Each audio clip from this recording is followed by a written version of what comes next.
the dating world with my sons, it's, you return that girl back to her house better than you got her. You don't take her out for a test drive. You're basically window shopping. You don't touch. That's good. So because she's going to end up being somebody's wife. She may be your wife, but she's going to be somebody's wife, and make sure that your job is to make sure that she's just as pure when you drop her off as when you picked her up.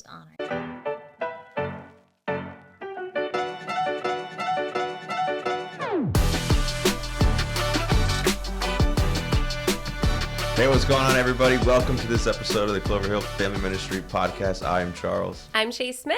And Shay, it's February still, so what are we talking about? Yes, we're still on the topic of love. We are talking about dating and our children and we're not dating our children. We're talking about dating rules for children. Rules for our children as we think about them having a boyfriend or a girlfriend and I'm not there. Kids, we have young kids, so I feel like we have a while to get there, but all right, so we're going to listen to some sage advice.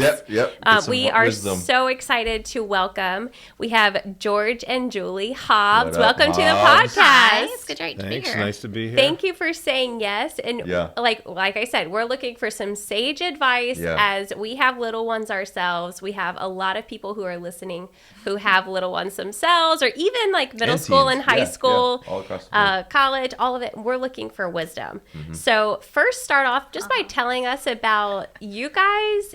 Tell us how you met, your love story. Give us a little bit of who the Hobbs are. Well, we met back in college. I was dating his really good friend. Oh, snap. This is already starting good. You're dating his good friend. What is he, your best friend? Best friend, fraternity brother. Was best friend, still is best friend? No, yeah. Oh, they wow, actually, look at God. You were in his wedding and he was in our wedding. But, Nice. since you wanted some funny, I guess I can say in a nutshell that the guy was also dating someone else, unbeknownst to me. Oh. I figured it out. And Was George the one that helped you figure it out? Well, no. But I was like, we were on a date at one point, and I'm like, found out that he was dating, and he's like, well, I thought I might stop dating you. But then one of my fraternity brothers were like, well, then I'll go out there if you're not. And so maybe I should keep dating you so at that point, I'm like, okay, I'm done. Yep. And who was that guy? So Good old George. I finally eked it out of him. And so I had a lot more confidence when I went back to school and placed myself around so that, because he was really cute. Anyhow, Used to be. Used to be was. Anyhow, so then we started dating pretty right away and got married after I graduated, and 100 years later, here we are. 100. 32. Seems like it's been a while. 32. That's awesome, y'all. years. Yeah. Wow, that's awesome. That's so It flies by.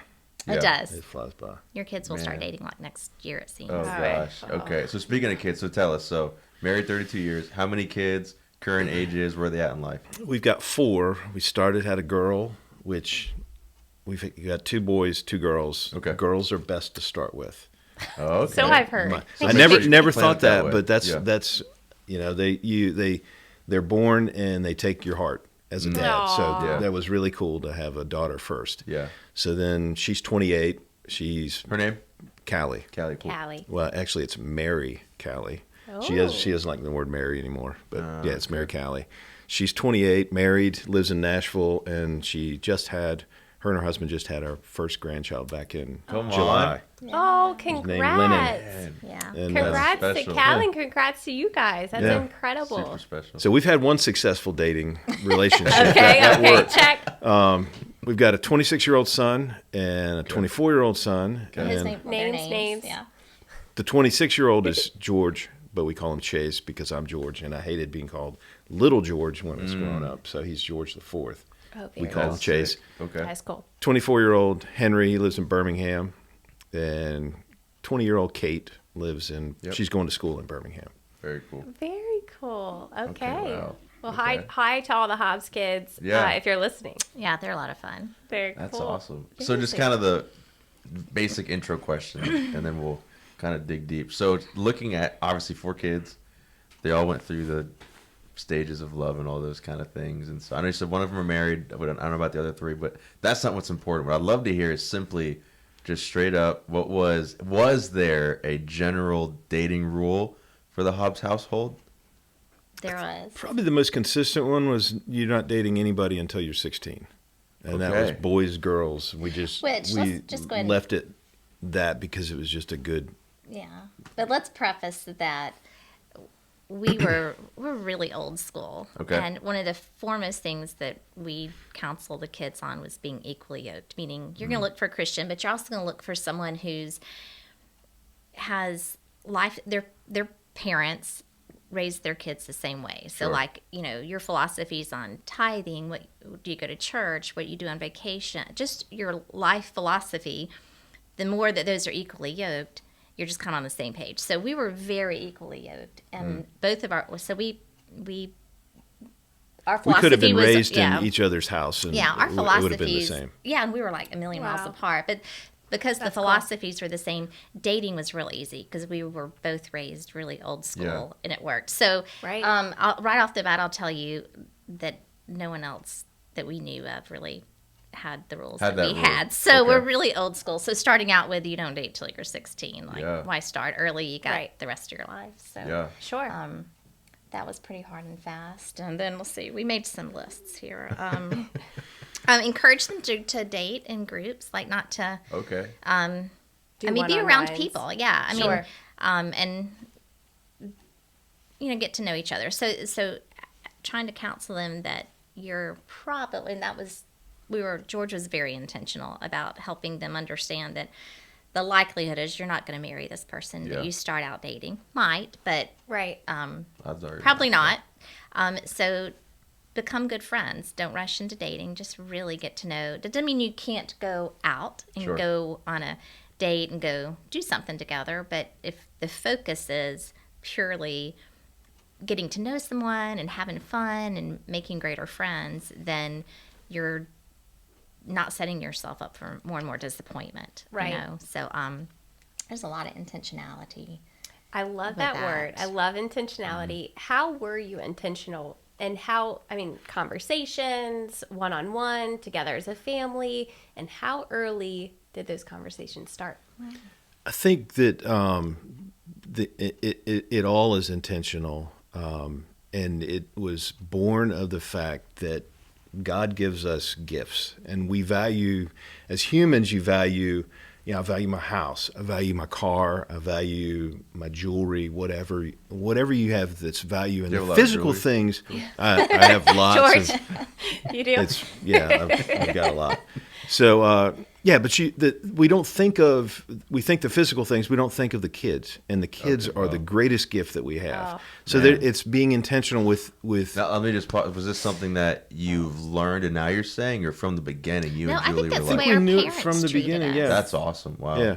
So we probably started in thinking about doing this thing. It's really, if you wait until your kids are 15, 16, you've lost a lot of valuable time. So if you're starting at 11, 12, maybe even earlier than that, maybe you're not talking about birds and bees and how guys think and how women think, but you're preparing them for that next step of when you're alone in a car with somebody of the opposite sex, and what happens and what do you do and how you want to treat those experiences. Wow. So it sounds like it probably was but would you guys say there's a pretty high level of trust between your kids and you guys? Oh, then or now? Then. I think it was pretty. Even when we were kids, I remember all the rules that say my dad had. We didn't have cell phones and stuff, but if I wasn't home, he'd come looking for me. And it was in my mind, it was, gosh, he really, really loves me. Like, this is so annoying, but he really does like me and values me. So that's how it digested. So I think that's how we treated our kids on that same way. So I think although they may have hated it on a Thursday night, overall they were not, I didn't sense that they were doing things out of rebellion, because there was also along that line from the young age, we're chatty parents. So you're always kind of talking about how you treat other people, or if, the Lord talks about teaching them while they're walking and sitting and laying down. So, when you're watching a television show or where, things happen and they see things in other our neighbors' lives, or our friends' lives or whatever, you use them as teaching tools, like this is humanity, and this, how you handle something. So, I think it was a lot of chit chat about how to walk through things, the whys behind things. Yeah, man, that's so it wasn't because you can hear that the rule is not till you're 16, don't be unequally yoked, and I think again that sounds great in theory. I can see there's probably a lot of people who might end up just being more of an enforcer of that, and like the kids ask, they want to date, not till 16, don't be equally yoked. That's all they hear, but it sounds like you guys really were intentional in helping them to what you just said, grasp what then to actually be looking for. Yeah. So it's not like, great, I'm 16, all I know is don't be unequally yoked. Okay, cool. But it sounds like you guys are pretty we didn't have that rule, like, don't be unequally yoked. Right, but we're like teaching them, hey, this is what you're looking for, and this is why that matters. Did they blossom you? Did they, this was a good conversation after you asked us. I was talking, our kids call a lot, even though they're out of town, and I was like, this is what we're doing. Y'all got any gripes you want to bring up? That's awesome. That's good. I appreciate the fact it turned out to be generally, I got off the phone, I'm like, George, we did okay. Like, they don't need it. That's because awesome. they were like, but one of the things that one of the daughters said was that we didn't just say, no, you can't go out with this person. We would do more of counseling, like, as I said, helping them say, okay, well, as an example, if there was one guy that one of our daughters were going out with that, they were nice to us, but kind of behind the scenes, it was because we wanted to know all their details. Where you going? What you doing? When you're going to be back? Well, there was also a curfew of. My oldest daughter said it was 10, but I think that sounds unreasonable. But I think it was 10:30 or 11. But she said hard no to that one. But anyhow, we were expecting them back. So all these parameters that it didn't seem like other parents had for their kids. So in that, this one young guy was kind of behind our backs, was, dishonoring us, making us look bad. To your daughter? Yeah. Okay.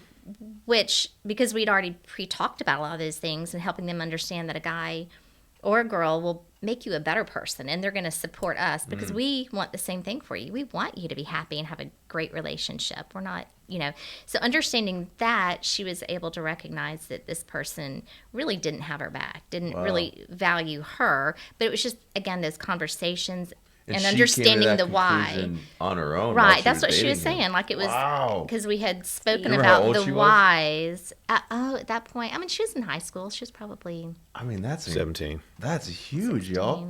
Really?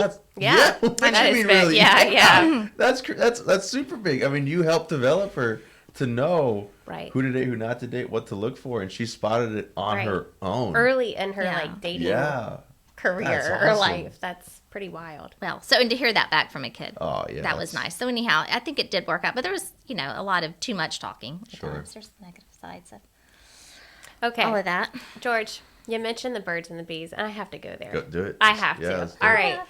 That's the most uncomfortable conversation. Let's talk about it, and we're going to talk about it here because there's so many. Like me, I'm like, I just don't want to. Yeah. But it has to be a part of the conversations. It has to be a normalized conversation.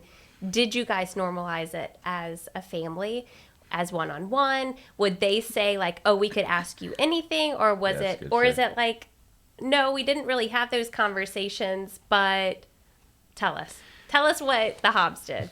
We did. Julie did the girls. I did the boys.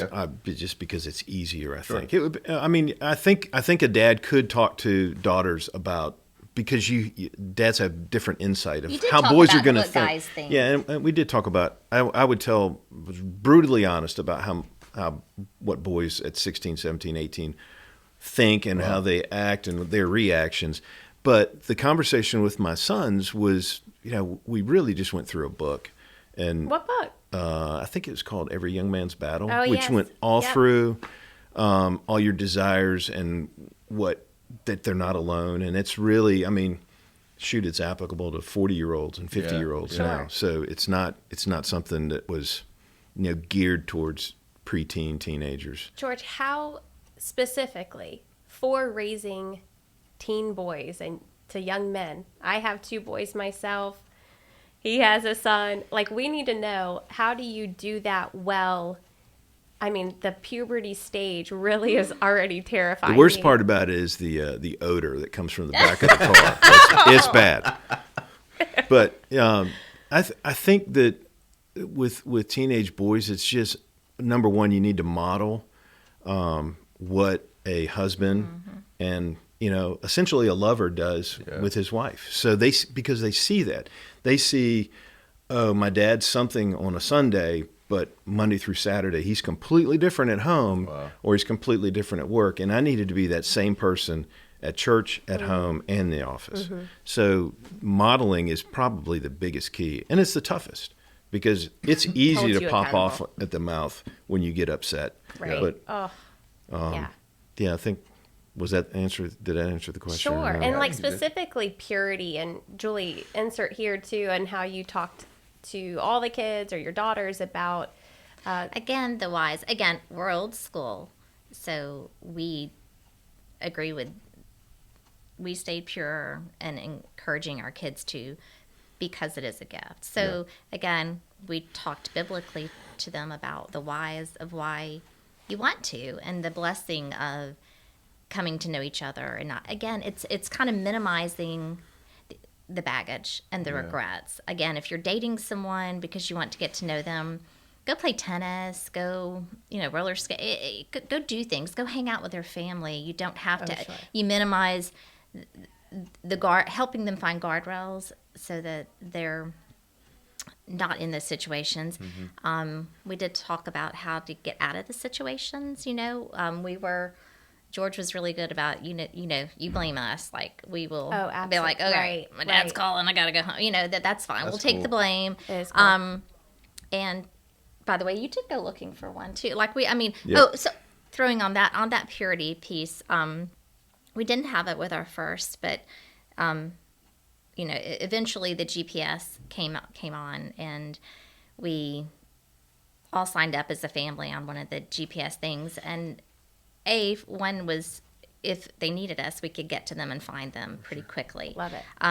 Just even if there's just something chaotic that has nothing to do with them, or they can get to us. And the other was, we made it clear that to the guys, especially the guys that came and picked up our girls, that they did have a GPS. We knew how fast they were going. So you're not going to be driving 80.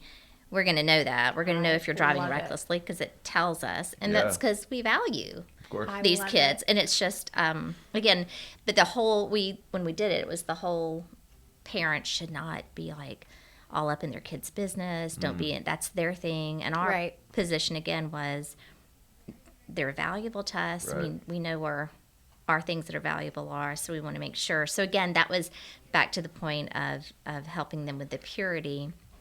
There was always kind of another parameter in the car or in the place, wherever they were at with them. I like it. And, again, they may hate it in a moment, but both the girls have verbally appreciated that there were guardrails and parameters because they just didn't have quite the baggage or not that they didn't make mistakes and they didn't, do things they wish they hadn't done, but then that was another discussion. But anyhow, we did what we could not to expect that you're just going to go live your life, and you don't stick them in a car at 16 without any teaching and helping, and then I'm just going to ignore because that makes a better parent. It doesn't. That's so good. And I know a lot of parents, they want to get more practical, and so just simply speaking, on the purity thing for just a few more minutes, like what ages did you begin to have what kind of conversations? I think when you start, and the purity thing, really, society really defaults to the girl, and the boys are extremely important in that because at 16, 17, they can't see at 22, 23, 24, maybe now even 28, when you get married and you're walking down the aisle, or you see your bride walking down the aisle to you, they can't envision it. Right. So the main thing that we taught our children, their gift that they had to give their future spouse, was their purity. Wow. And in the dating world with my sons, it's, you return that girl back to her house better than you got her. You don't take her out for a test drive. You're basically window shopping. You don't touch. That's good. So because she's going to end up being somebody's wife. She may be your wife, but she's going to be somebody's wife, and make sure that your job is to make sure that she's just as pure when you drop her off as when you picked her up. Just honoring. Man, that's good. That is really I good. like that. What did you say? Yeah. You're not test driving your You're window not test shopping. driving your window I shopping. like that one. Yeah, it was always gonna really take awkward that. when he said that, but it was fine. But back to your point of it started young. Again, we did homeschool, so there was a million extra hours of conversations. But 8 or 9, whenever anything came up, because the world's invading at younger and younger ages, so you just can't wait till later or not address or it's that Right. So. Man, that's Now, great. so did all of your children at 16 go on dates? Did they pursue people? What was kind of tell us their backstory to their Oh yeah, their they would story. appreciate that. Right. Our oldest started dating. I don't know. She was 16, 17, I think. And the others have gone on dates. I think our youngest son, he had a steady girlfriend at 16, 17. And everybody else is just kind of flipped in between. It's been a sad. mixture. Yeah. So, as you guys have, your youngest is 20 now. You've gone through the teenage dating scene. Looking back, is there something you would do different? Good, bad, different? What worked, what didn't? Or you just look back and go like, oh, I should have done this, or maybe implied something different? I think we've been really consistent across the board with them, and I don't know that I would do anything different. No, I think it's when you asked us to look at the whys, I think those were really good, and our whys were because I don't think the whys ever important and change. valued. I think that from the 40s to now, society changes, but if you're basing your decisions on the Bible, that doesn't change. Sure. So, we look really weird, and you have to be confident in your weirdness that you're doing something for a reason. Sure. And that's. I'm getting. We still have such young kids, 5, 3, and 1, or no, 5, 4, and 1 now. And I think to be comfortable with the phrase, our family looks different, or we're a different family. We're the Smiths. We don't do things like other people do. And being okay with that and confident in my marriage and how we raise our children is something to get over as a parent myself, but also try and teach it to my kids at an early age of like, hey, we're just going to do things different than the world. And here's our why. And here's the why. And I'll say the hard work on that upfront has garnered, we were not we didn't dwell on being our kids' best friends, and we didn't really care what the next door, not the next door, I keep saying next door, but it's just, whoever their friends are. But at this stage, like, we're really best friends with our kids. We have so much fun with them. They are very engaging, chatty, call a lot, ask for advice. Man, that's so good. We ask them for advice. Yeah. It's just, so anyhow, it's just like waiting for that stage in time when you've done all the hard work, but you don't get it when you're sowing the fields. Absolutely. It's kind of the harvest at the end. So I would love to hear, what advice would you guys tell parents who are maybe at like our stage, where younger kids, or they're right to enter the teenage years? What advice would you tell them on how to formulate dating rules, dating boundaries for their house? Like, how do they go about that? That's a great question. I would say be intentional. Okay. Give them the why. Be consistent. As hard as it is to be consistent, don't break. So on that point, be on the same page. I mean, y'all go out. You're saying as a couple. Yeah. I mean, again, we were on the same page just naturally, but it doesn't mean you have to be. But go have a few dates of your own and talk about what you think it's going to look like, or making sure that y'all are on the same page, so y'all aren't reacting. You're just. I think the other thing is, don't be afraid to parent. And too many times I think society tells us we need to be best friends with kids or friends with kids. You really need to be a parent, and that's ultimately what they need at 10 to 16. The friend stuff comes later, and we can attest to it. All of our kids are friends with us, and don't disengage as the older they get. And it seems like everyone else is disengaging. We found that they need you more at 17. They needed you at 12, and they need you more at 20. Don't just close your eyes and. And then if you've done the work like you're saying to build that trust and relationship and consistency, then they'll want you guys to be the people they go to when they're 17, 18, hopefully. 20. And again, not every day that worked out perfectly, but still, man, that's good. And so one more thing I want to ask, and you've just kind of alluded to going on dates. So what about you two? How have you guys made dating a priority in your marriage? Have you? Did you not? What have you learned about that? I mean, 4 kids, that's a busy household. That is so There was busy probably and not loud. many dates that we did when the kids were younger. I mean, because you got sports and, I coached. She was doing stuff with kids, teaching. And so there was we probably didn't make it as much of a priority as we should have when they were the younger preteen, early teens. But since they've gotten in high school and we could leave them at home and not, have a wreck in the house. There was still a lot of tomfoolery that went on in our house, but we could get out on dates. But we go out to dinner. We've go on I would say we trips now. kind of took them on our dates, which I mean, that was not our purpose, but we did things with them, like going to play golf. I mean, we had fun with them. Yeah, and that's you were intentional. Yeah, that's what I was going to say too. Even when they were at that younger age, before you could just go do your thing and they could sustain themselves. Like, how would you guys, create moments of intimacy still together? What did that kind of look like? Going to sleep. I mean, you're so, especially by the time you're, the kids are in the throes of life and the busyness of life. There's just so much pulling at you. I mean, even church, you get to church and you're all in different directions. Like, I think though that if as a husband and you see. Well, we saw some families that were beyond us, and the kids start leaving, and then you look at your wife and you're like, I don't even know who you are. Yeah. I mean, she says that to me a lot after I say something stupid. But who are you? We were looking at it, and we didn't want to be in that spot, so we started really being intentional about dating and each other. And now our dates are like. We'll just go hang out and do stuff together on a Saturday, whether it's going to Lowe's and doing some project in the house, and we just do it together. And that's kind of, what springs out of that is conversation and talking. And I never have to hear that, let's talk about us.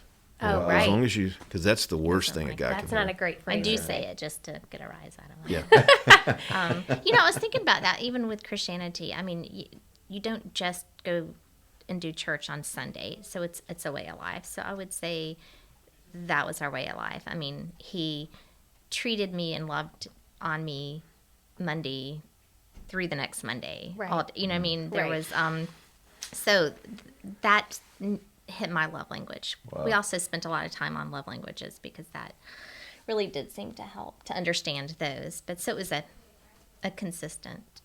That's cool. Every day, all day long versus just a day for the. I do have one random question. Did you guys have a cell phone policy? Were they like a certain age stage where they were allowed to have a cell phone? What was that? It's probably 13, 14, something like that. Yeah. I mean, our kids were homeschooled, so they were with us a lot. So there was, and it's, it's really migrated now to kids are, you probably want to be able to contact your kid younger, but they were flip phones to start with. The smartphone came, I don't know, our oldest was maybe 15 or 16, and boy, that was it's a big difference between the oldest and the youngest technology. So, hanging on as long as you can, but then at some point you want to find, like, I don't want to call Susie to find out where you are, like people to be able to talk to you. But and then that opens up a whole new can of worms. Right. Sure. Well, I was just curious because it opens up the communication to talking to friends and it was hard to stay ahead of the game, but we definitely, and he did a great job of, he could lock their phones down and they did, like at 10 o'clock, those phones were off. They turned into bricks, and you figure out ways through technology. I had kids that would go hide in the bathroom, and you knew they had their phone with them. They were in there playing games and doing whatever. And and I could just go on the Verizon website and suspend their service, and that was magical how they came out of the bathroom. That's funny. Yeah. I like it. But you have to be a little tech savvy to do that. You do. Yeah, they could hack in and change our code. They were. Yeah. It was hard staying ahead of them, but wow. Do it. We will. Hobbs. That's real good. You guys, thank you for sharing. A lot your of great story, insights. Your insight, your wisdom. Thank you for your children to let you share some stories with us. And I honestly, I love listening to parents who have done it, seem to have raised some really great kids and have some things to say to people like Charles and I as we are raising our family. So thank you. We'd like to end with one fun question. What is your favorite restaurant that you guys go to now?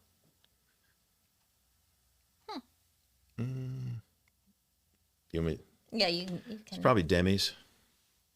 Wait, what is it? What? Denny's or Demi? Demis. Denny.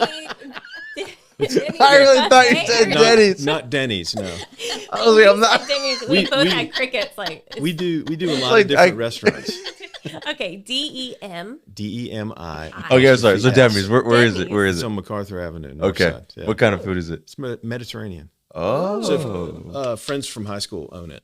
And, cool. and it's just good food. We're going to put that on the list. Thanks. Yeah. Cool. Do you have a different answer, Julie? Or is What's your favorite, Julie? That's it's okay if it's Denny's. We won't laugh. Yeah, it's hard to say a favorite because I love them all. Sure. Yeah. Well, same. Portico. That's another good one. That's a great one. Yeah. That's a good one on a spring night. Yes.